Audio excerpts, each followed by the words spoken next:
વેપારી માટે બહુ સારા વ્યક્તિ હતા અને નાનામાં નાના માણસને મદદ કરવા માટે પહેલેથી જ અગ્રેસર હતા. જ્યારે આરએસએસમાં જતા અમે જોયેલા છે નજરે કે આરએસએસમાં શાખામાં હોય અને અમારે કોઈ કંઈ તકલીફ હોય તો અમે વિજયભાઈને કીધું હોય તો એનું બજાજ સ્કૂટર લઈ ચડી પહેરીને તરત આવી જતા, પછી ઘરે જતા. ત્યાં અમારું વેપારીનું બધું કાર્ય કરતા. કોર્પોરેટથી લઈને ધારાસભ્યથી લઈને મેયર, તમે તમામ વસ્તુ જોયે છે. બચપન ખાસ કરીને વિજયભાઈના કયા કયા કામ એવા છે કે તમને ખાસ કરીને અનુકૂળ આવે છે રાજકોટની પ્રજાને? રાજકોટ માટે એને ઘણા કાર્ય કર્યા છે. 150 ફૂટ રિંગ રોડ વિકસાવ્યો છે. એમ્સ હોસ્પિટલ માટે વિજયભાઈ ખૂબ જ મહેનત કરી છે અને રાજકોટને મળ્યું એટલે આપણે ભાગ્યશાળી કહેવાય કે એમ્સ આપને મળ્યું, પણ એ વિજયભાઈના હિસાબે મળ્યું.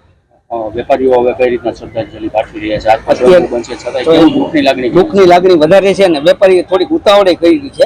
કારણ કે જો શમશાન યાત્રા હોય ત્યારે બંધ રાખ્યું હોત તો વધારે યોગ્ય લાગે. હજી એનું કંઈ નક્કી નથી કે ક્યારે બોડી રાજકોટ આવશે. મારું નામ જયેશભાઈ છે.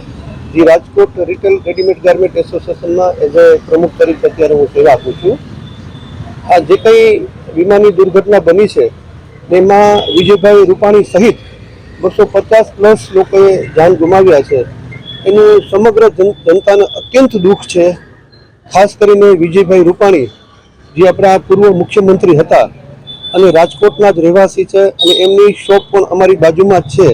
એટલે એક ફેમિલી રિલેશન ટાઈપનું એની સાથે અમારું બધાનું બોન્ડિંગ હતું. અને વિજયભાઈ રૂપાણીને પણ ખાસ રાજકોટના પોતે પનોતા પુત્ર હોવાને કારણે એનું રાજકોટ પ્રત્યે પણ ખૂબ જ સારું લગાવ હતું. અને એમના મુખ્યમંત્રીના કાર્યકાળ દરમિયાન એને રાજકોટને એવી બધી ભેટ આપેલી છે. ખાસ કરીને ઇન્ટરનેશનલ એરપોર્ટ, એમ્સ હોસ્પિટલ, સૌની યોજના, આવી અનેક યોજનાઓનો લાભ એમને રાજકોટને આપેલો છે. રાજકોટ એ માટે હંમેશા એમને ઋણી રહેશે. અને સમગ્ર એસોસિએશન વતી અમે બધા વિજયભાઈ રૂપાણી તથા તમામ દિવંગત આત્માને ખરા દિલથી શ્રદ્ધાંજલિ આપીએ છીએ. એમની ખોટ અમને બધાને હંમેશા ચાલશે.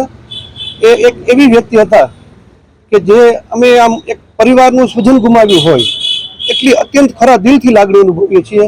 આજે જે કંઈ બંધનું એલાન છે એ લોકોએ સ્વૈચ્છિક અને વિજયભાઈ પ્રત્યે પોતાની કૃતજ્ઞતા વ્યક્ત કરવા માટે સ્વૈચ્છિક રીતે બંધ પાડેલું છે.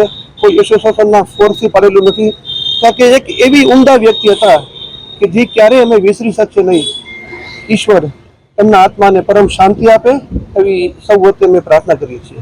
રાજકોટ માટે જેના દરેક નાગરિક જનજનને જેનામાં એક હૃદયની લાગણી હતી એવા વિજયભાઈનું જ્યારે વિમાન અકસ્માતમાં દેહાંત થયું છે ત્યારે સમગ્ર રાજકોટ, સૌરાષ્ટ્ર અને ગુજરાતમાં લોકો એવા ભૂલી શકે એવી સ્થિતિમાં નથી. આજે રાજકોટ ચેમ્બર ઓફ કોમર્સ દ્વારા અડધો દિવસ વેપાર ધંધા બંધ રાખવાની અપીલ કરવામાં આવી છે. સ્વયંભૂ બંધ રહેશે અને બીજી ખાનગી શાળાઓ રાજકોટની 600 જેટલી છે એ સ્વનિર્ભર શાળા સંચાલકો દ્વારા પણ શાળાઓ બંધ રાખવાની અપીલ કરવામાં આવી છે. અને ખરેખર સ્વયંભૂ બંધ રહેશે જ. એનું કારણ છે કે દરેકને વિજય પ્રત્યે એટલી લાગણી હતી. અને મારા તો ખરેખર ભગવાન હતા, કેમ કે મને જે રીતના નાનો હતો ને મને ભણાવ્યો છે અને મારા માર્ગદર્શન આદરણી વડીલ હતા, હું તો ક્યારે ભૂલી શક્યો એમ છું. 3 દિવસથી મને એનો ચહેરો નજર સમક્ષ કરે છે. ભગવાન ભોળાનાથ આવા દેવ જેવા માણસને શાંતિ અર્પે એ માટે મારી પાસે શબ્દો નથી. આર્ય કન્યા ગુરુકુળ પોરબંદર 90 એકરમાં ફેલાયેલો વિશાળ ધોરણ 5 થી લઈને 12 સુધીનું ઉચ્ચ ગુણવત્તાયુક્ત શિક્ષણ પ્રદાન કરતું ગુરુકુળ. સ્થાનિકની કન્યાઓ માટે કેજી થી લઈને ધોરણ 12 સુધીના શિક્ષણની સુવિધા. અહીં ગુજરાતી અને અંગ્રેજી માધ્યમો પણ ઉપલબ્ધ છે. ગુરુકુળમાં કોમર્સ અને આર્ટ્સના વિષયોમાં ગ્રેજ્યુએશન સુધીના અભ્યાસક્રમની વ્યવસ્થા પણ છે. અભ્યાસની સાથે સાથે વ્યવસાયિક અભ્યાસક્રમો પણ વિદ્યાર્થીઓને પૂરા પડાઈ રહ્યા છે. અભ્યાસની સાથે દરેક પ્રકારના ખેલમાં વિદ્યાર્થીઓને કોચિંગ પૂરું પાડવામાં આવી રહ્યું છે. અહીં વિદ્યાર્થીઓને અભ્યાસની સાથે વેદ ધર્મગ્રંથના અભ્યાસ પણ અપાઈ રહ્યા છે, જેથી આપણી સંસ્કૃતિ ઉજાગર થઈ શકે. ગુરુકુળમાં અત્યાધુનિક ઢબે શિક્ષણ અપાઈ રહ્યું છે, જેથી છાત્રાઓ સમય સાથે તાલ મિલાવી શકે. અભ્યાસની સાથે સાથે સારા સંસ્કારોનું સિંચન કરવું તે ગુરુકુળની વિશિષ્ટતા છે, પરંપરા છે.